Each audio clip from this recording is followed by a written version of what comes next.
So in English, you use I'm sorry for different types of situations, right? And in Italian, we actually distinguish between two main ones. When I'm not the cause of your sadness, I say mi dispiace. This is displeasing to me. Okay. But if I bumped into you, so I cause you're upset, then I say mi scusi, excuse me, like I apologize. Italian for Travelers, Episode 4, the Getting Acquainted episode. In today's episode, we begin to learn how to connect with Italians, both formally and informally, from exchanging names and phone numbers to basic questions. Elisa also teaches us the difference between the two popular ways of saying I'm sorry in Italian and when to use each one. Ciao! Benvenuti a Italian for Travelers, the second season of the Postcards from Italy podcast. I'm Elisa, a native Italian speaker and teacher. Although I was born in Emilia-Romagna, I've spent the last 18 years living in the US and teaching Italian to mostly American students. Along the way, I've learned a lot about what first-time travelers and new Italian language learners really want to know. In short, they want to live la Dolce Vita glamour, but without the grammar. This season, let's stamp your passport with some Italian vocabulary, cultural tips, dialogues, and practice lessons with my real-life student and friend, Erin. But we only share a fraction of what we talk about on our streaming episodes. Visit www.postcardsfromitalypodcast.com for our bonus materials and subscribe to our newsletter for updates. With our podcast and bonus materials, I can help you transform from just another tourist into a curious traveler. Okay. Here we go. Remember, don't worry if you cannot understand much during your first listen. Just relax, sit back, and enjoy la dolce lingua. Ok, cominciamo. Let's begin.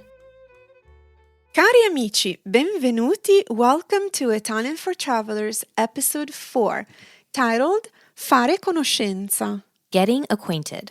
In this episode, we'll continue to teach you a few basic expressions that you might find useful when meeting someone in Italy. We'll continue to highlight the difference between the formal and the informal versions of these expressions, and also emphasize which ones can be used in either situation. We meet Christy, our main character, through this season, and we listen to her as she interacts with various people on her Italian journey.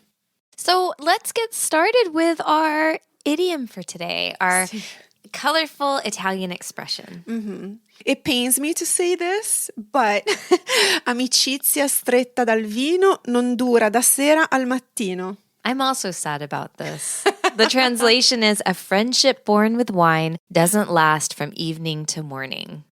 You know, I can tell you by personal experience that it's not true. I don't drink, but my brother and my brother-in-law drank enough for the whole table at our wedding. And in spite of not being able to speak each other languages, like my brother only speaks Italian, my brother-in-law only speaks English, their friendship has been lasting for, 18 years? So, well, that might be an exception. It was definitely born with wine, flowing. I know that you don't drink that often. You probably have a little bit of wine here and there because it's in your blood. Because I have to. It's your birthright. Because people in Italy won't let me get away with not drinking wine as social beings. But I don't mind it if there's a friendship born with wine over a dinner and then by the next morning, we forget that person's name. It's just, we have a really fun experience. Yeah, more spontaneous. Exactly. So just go ahead and do it and speak Italian while you're at it. And as with any great friendship, you may not necessarily start with wine, but you have to start with the essential phrases to get acquainted with your new friend. In this episode, we'll scratch the surface to ask people about their names, where they're from, email addresses, and a bit more. Later on in the season, we'll explore the same topic, but much more in depth in episode 23. Yeah, and in that one, after you've spent the entire season learning survival Italian and cultural tips, we'll reward you with some excellent conversation starters to enhance your new friendship, as well as some well-chosen insults in Italian. Yes, parolacce. Bad words, Italian style. Yes, everyone's favorite lesson. But Rome was not built in a single day, and neither was your survival Italian. So let's get acquainted with your new best friend, Christy, our main character throughout Postcards from Italy's Italian for Travelers podcast and bonus materials. We heard a little bit about her in episode 1, if you remember. American traveler Christy arrives in Italy with a very basic understanding of essential Italian, not unlike most casual travelers. But what she lacks in fluency is more than made up for by her enthusiasm for learning and connecting with locals. You may recognize Christy's voice, and spoiler alert, it's me, Erin, as she interacts with various Italians voiced by Elisa. We've created dialogues based on lots of real-life experiences and scenarios so that you can listen and repeat them, paying special attention to the Italian pronunciation and the pacing of a conversation. Our main objective is to help you, like Christy, get out into the cities and villages of Italy to interact and connect with locals, even if your Italian is not perfect. And we believe in repetition, so as the season progresses, you will often hear the same words and phrases in new contexts. Listen, follow along, repeat, and listen again. Va bene? Sì, va bene. Okay, cominciamo. Let's begin. This first mini-glossary borrows a few essential expressions you learned in episode 3. Simple communication is our goal. Therefore, we often provide the default masculine form of a noun or an adjective, and we prioritize formal communication over informal, unless otherwise noted. Don't worry, Italian speakers will still understand you. Parole ed espressioni essenziali per quando ci si incontra in modo informale. Key words and phrases to use when meeting someone informally. Thank you very much. Ti ringrazio. Or grazie mille. Please. Per favore. Or per piacere. Or per cortesia. What's your name? Come ti chiami? My name is. Mi chiamo or sono. Where are you from? Di dove sei? I'm from. Sono di. And Elisa, I'm noticing in this list that you had Mrs., Miss, and Mr., but there's nothing listed. No. You gave us nothing. Okay, can you tell me why? We were not trying to trick you. It's just that by nature, an informal conversation does not use titles. Okay. So I won't call you Mrs. Elisa. Or... Well, we listen to Proprietaria at the Agriturismo do that with Christy. She will address Christy as Signora Christy. So she kind of maintains a bit of a formal tone by saying Signora first, and then just saying Christy rather than her last name or Signora Amati. It gives you a nuance of formal, friendly tone. Okay. By nature, like I said, an informal conversation skips on titles. So you will not have any here. When we look at this very glossary in its formal version, those titles would appear. Okay. That makes sense. Okay. So as we go along and throughout the season, we're going to understand it maybe a little bit more with the situations where we'll say signore, signora, signorina. Esatto. Okay. Okay, so how about we test this glossary with lessico in pratica? Vocabulary in practice. Practice saying these things in informal Italian. Erin, come si dice? How do you say, what's your name? Come ti chiami? Sì, perfetto. And come si dice, my name is Alessandro? Mi chiamo Alessandro. Sì. Or mi chiamo Alessandro. A little deeper. A little deeper. Mi chiamo Alessandro. Fantastico. Numero 3. How do you say, where are you from? Di dove sei? Perfetto. And 4. Come si dice, I am from Florence? Sono di Firenze. Perfetto. Now, I suggest at this point in your Italian journey to answer people with sono di plus a city rather than the state. You could say the city and then in and then your country. It's a lot easier that way than blurting out the country right away, only because you want to make sure that you get the prepositions correct. So di works with cities. Okay. So sono di Firenze in Italia. Okay. Sono di Los Angeles in America. Okay. Numero 5. How do we say thank you very much? Grazie mille. Or I noticed you added another one. Ti ringrazio. Yeah, so ti ringrazio literally means I thank you. Okay. That one I don't hear as often. Yeah, I think among friends, probably, grazie mille would be the most common, or simply grazie. You can always do that. But it does exist. Ti ringrazio. I say this all the time with family, friends. I don't think it's one of those expressions that are on the radar for many Italian students. I like it. So that Ti and ringrazio. salve. There you Yeah, go. sì.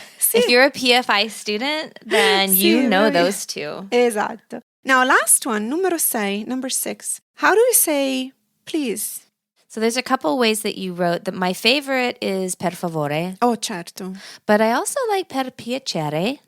So that's sort of like if you please, right? Yeah. And then another that you wrote here, per cortesia. Yes, and we actually hear Anna, the agriturismo owner, use that with Christy. Per cortesia, for courtesy. I like that. Yeah, it's also very widely used. And if you subscribe to our bonus materials for season 2, then you will also have all of these practice lessons without the answers, almost like a worksheet. Yes. You'll be able to use them. And Elisa has recorded just her asking the questions with a little bit of space so that you can practice along. Yes, with the glasses down my nose.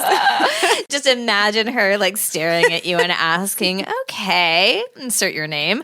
How would you say this? Esatto. You can experience a little bit of the terror that I have every time I sit down.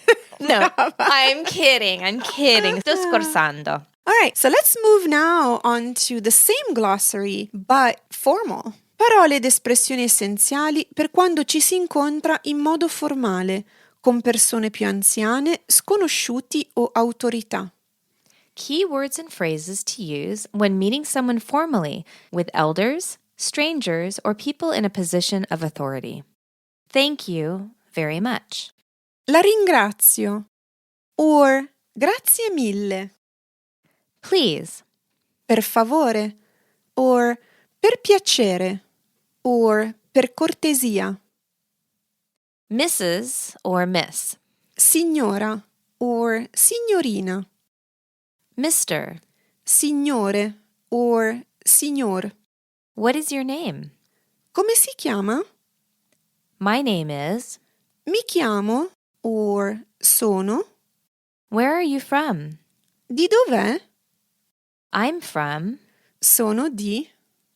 Okay, let's practice this with lessico in pratica. Vocabulary in practice. Practice saying these things in formal Italian. You will notice that some of the sentences in this exercise are exactly the same as the previous version of lessico in pratica, where we practice informal Italian.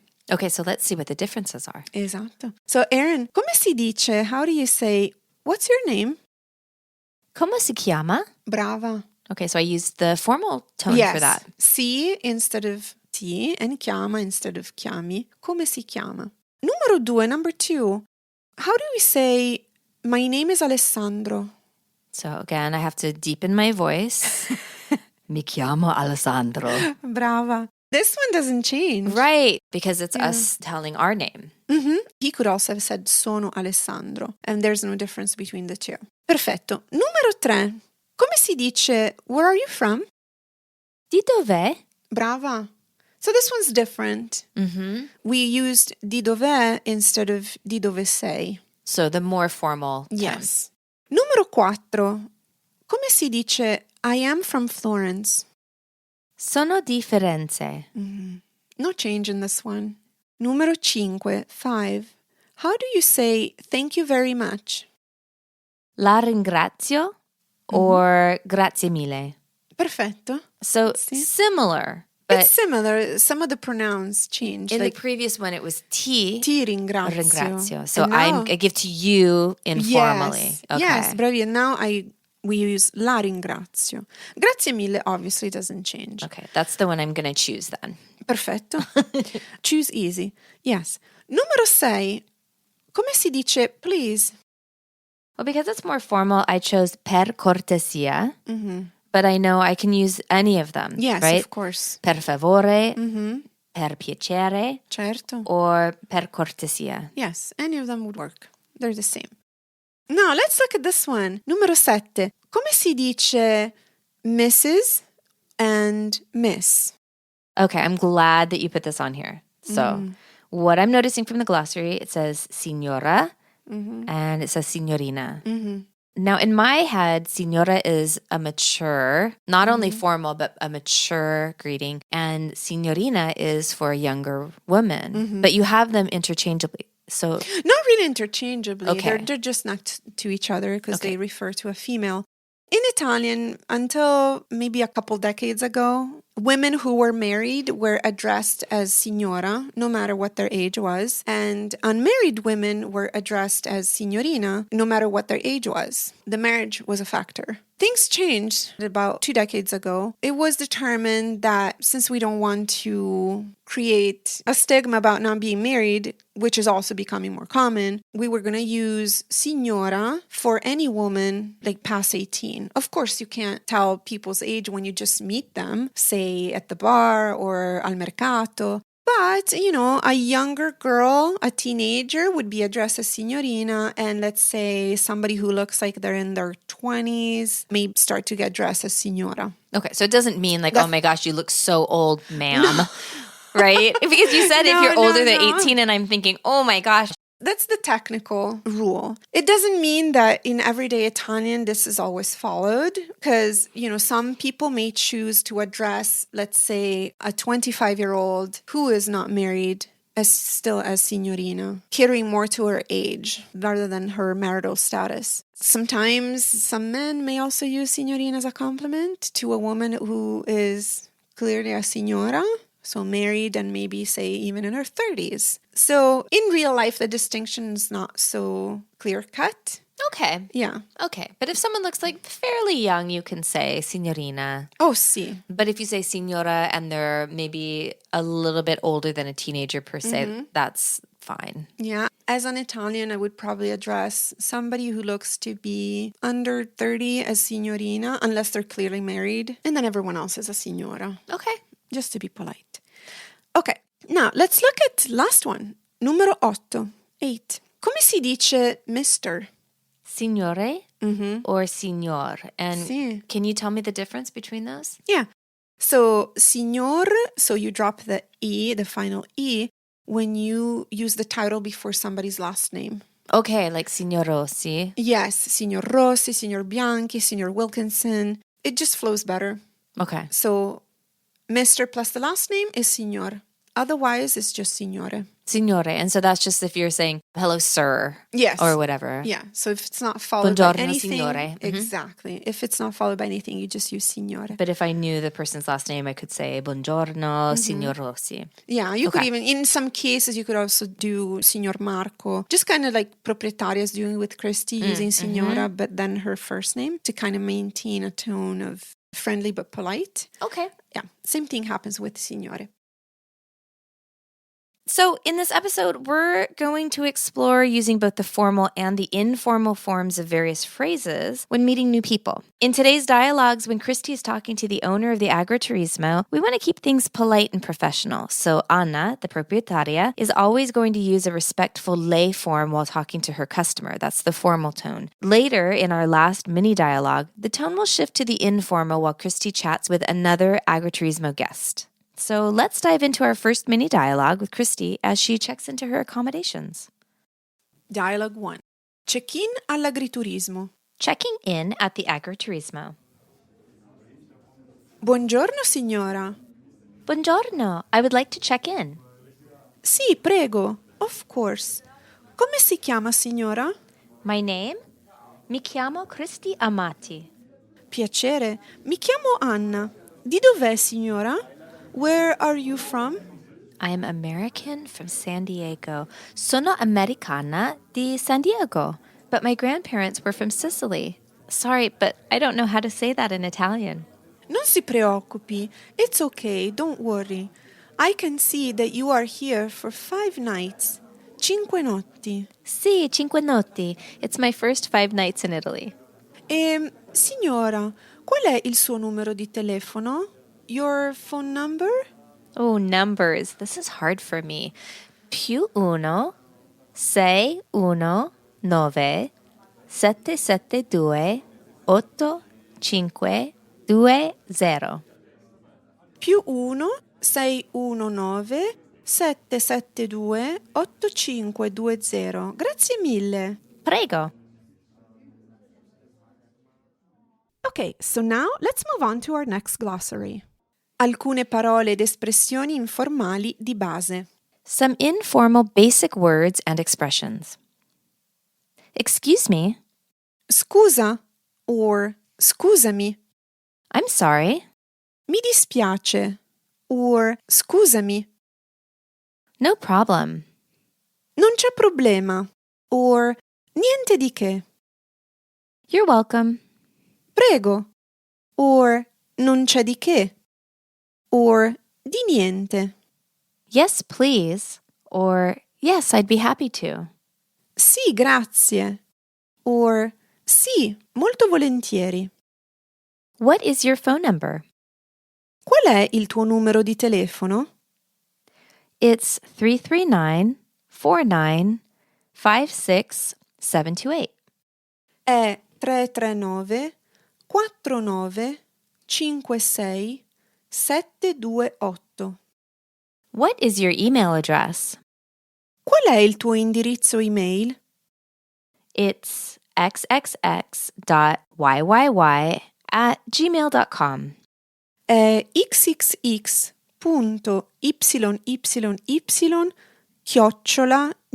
xxx.yyyy@gmail.com. Okay, so let's put that into practice with lessico in pratica. Vocabulary in practice. Practice saying these things in informal Italian. Erin, come si dice, what is your phone number? Qual è il tuo numero di telefono? Bravissima. And how do we say it's 619-8865-328?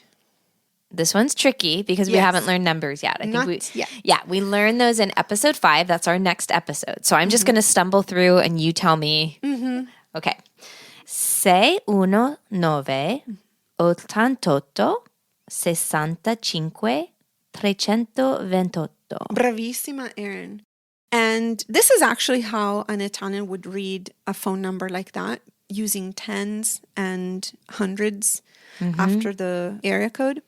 In our glossary, I actually broke it down to individual digits because it might be easier for somebody who is just learning Italian and becoming comfortable with Italian to separate the individual numbers. And it's fine. An Italian naturally would use the larger numbers, but it's okay for you to just say the individual digits. People will understand. Yeah, and particularly if you're working with, let's say, like a restaurant, a hotel, somebody who's used to dealing with tourists, Sì. then if you just know the number itself, the single digit, like that would be okay, right? Yes, of course. Okay. Yeah. Perfetto. So, continuiamo. Let's continue. Numero 3. Come si dice, what's your email address? Qual è il tuo indirizzo email? Email. Email? Did I say that right? Email. Email. Sì. We don't want to pronounce all those vowels. Email. Sì. Oh, wow. That's Okay. actually more accurate. Okay. You might want to just like re-listen back to that. Can you say it for us? Qual è il tuo indirizzo email? Qual è il indirizzo Il email? tuo- Brava. Okay, I'm not going to be afraid to act it out. No, you're Okay. becoming Italian, vowel by vowel. Numero 4. Come si dice? It's christy.amati@pfi.com. È cristi.amati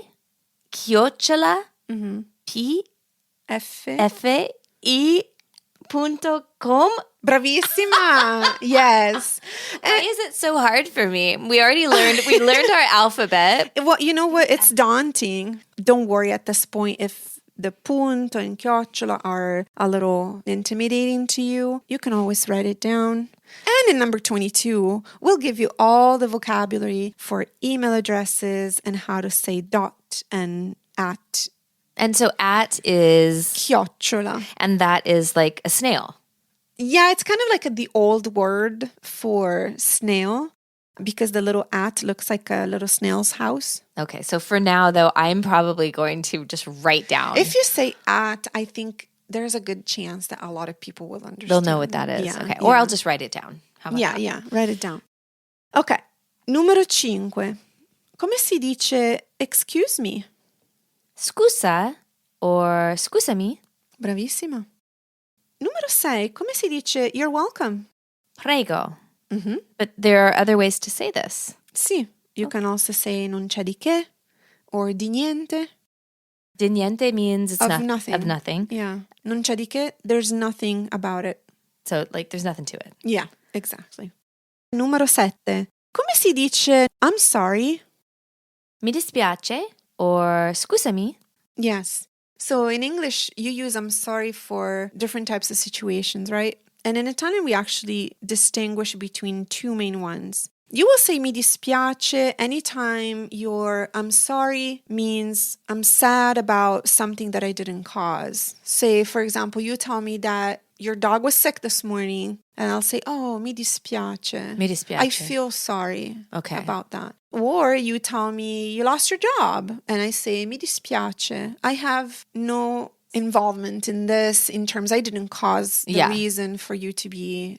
You didn't make my dog sick. I didn't make your dog sick. I didn't let you go. So when I'm not the cause of your sadness, I say mi dispiace. This is displeasing to me. Okay. But if I bumped into you, so I cause you're upset, then I say mi scusi. Excuse me. Like, I apologize. Okay. Yeah. And of course, you can also say mi scusi anytime you want to call for somebody's attention. Okay, let's move on to numero 8. How do we say no problem? Non c'è problema. Sì. Or niente di che. Esatto. Like, it's nothing. It's a nothing. Yes. Usually when I say non c'è problema with my husband, I mean that there are a lot of problems. Yeah. Okay, numero 9. We're at the end. Come si dice yes, please? Or yes, I'd be happy to. Sì, grazie. That's yes, please. Or sì, molto volentieri. Bravissima. Yeah, I willingly do it. We use sì molto volentieri a lot. Anytime somebody offers or suggests something fun, like, let's go have gelato together. Sì, molto volentieri. Of course. Andiamo al mare, let's go to the beach. Sì, molto volentieri. I'm willing to do that. Yes. I I'm volunteer very happy. myself. Yes. Very happy to be volunteered for this. Esatto, bravissima. You got the gist. Benissimo. So now let's continue with the same type of glossary, but in a formal tone. Alcune parole ed espressioni formali di base, con persone più anziane, sconosciuti o autorità. Some formal basic words and expressions with elders, strangers, or people in a position of authority. Excuse me. Scusi or mi scusi. I'm sorry. Mi dispiace or mi scusi. No problem. Non c'è problema or niente di che. You're welcome. Grazie a lei or prego or non c'è di che or di niente. Yes, please. Or yes, I'd be happy to. Sì, grazie. Or sì, molto volentieri. What is your phone number? Qual è il suo numero di telefono? It's 339. Ciao, it's Erin. We're fading out here so that we can keep our free streaming episodes a reasonable length of time. For additional bonus audio and all kinds of other bonus materials, head to our website. Now back to the show. Well, that was a meaty episode. There was a lot. I was kept on my toes trying to remember who I'm talking to, whether or not we can speak informally to each other or not. But I'm going to go back and re-listen to this one. In the rest of the series, for glossaries that have to do with shopping at the pharmacy or going to the restaurant, we'll just most likely give you the formal option. That's it. This was a little more chatty. This one, and I think in episode 23, but I really appreciate that we're able to chat now. So we're only up to lesson 4, and now we can chat with people. I have just enough to be able to get to know people. Yes. Okay. All you need is be charming and keep using your Italian. Yes. And then next time, have a little bit of espresso in the morning because we're going to talk about numbers. Oh, sì. That will be useful. Yeah. So, ciao. Arrivederci. Ciao, it's Elisa again. As you can tell, Erin and I love to talk about what travelers can expect when they visit Italy. Not just language, obviously, but with the culture, food, and so much more. In our free streaming episodes, we only scratch the surface. But in our bonus materials, you'll get access to everything. including transcripts for each episode, as well as translations, vocabulary lessons, and cultural tips from today's roundtable. Visit postcardsfromitalypodcast.com for details. Have the confidence of an Italian even in simple conversations and everyday situations. With our bonus materials, you'll get ad-free, full-length audio conversations, practice exercises with written worksheets, and bonus graphics that decode gestures, road signs, and menus. Our premium subscribers get one additional bonus not found anywhere else. For our Italian for Travelers family, we've created uninterrupted glossaries for each episode that include the English word or expression, followed by the Italian version, which is then repeated so that you can listen and learn, practice, and repeat. These no-fuss listen and repeat glossaries take the drama out of learning traveler's Italian. Listen in the car, on your morning walk, on planes and trains, even while doing dishes or making dinner. Each episode's glossary file features all of the mini-glossaries in that lesson, so you can focus on the terms and situations that matter most to you, like food, shopping, or sightseeing. This is only for our Season 2 bonus material subscribers, so sign up today. If you're an intermediate learner, you may also love the lessons in our Season 1 bonus materials, so check out our website. Visit postcardsfromitalypodcast.com for details. Postcards from Italy is a labor of love, connecting different cultures as we explore the dynamic nature of modern Italy through its language. And remember to follow us on Instagram and sign up for our emails to stay updated on webinars and classes. Thank you for listening. Non vedo l'ora di incontrarci di nuovo.